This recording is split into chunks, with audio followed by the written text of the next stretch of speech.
অষ্টমীর ব্লগে তোমাদের সবাইকে স্বাগত।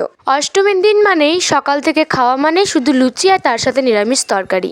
তোমাদের বাড়িতে কি হয় অবশ্যই জানিও। আমার মা একা হাতেই সমস্ত রান্না বান্না করে বলে আমি মাকে একটুখানি সবজি টবজি কেটে হেল্প করে দিয়েছিলাম যাতে মায়ের তাড়াতাড়ি হয়ে যায়। তারপরে রেডি হয়ে আমি, মা আর বুনু তিনজনে মিলে একসাথে গিয়েছিলাম মণ্ডপে। আমাদের এখানে খ্যানের পুষ্পাঞ্জলিটার আগেও আরেকটা পুষ্পাঞ্জলি দেওয়া হয়, যেটার পুজো বসে প্রায় 10টা সাড়ে 10টার মতো করে। তাই জন্য গিয়ে প্রথমে যে পুষ্পাঞ্জলিটা হয় সেই পুষ্পাঞ্জলিটাই দিয়েছিলাম।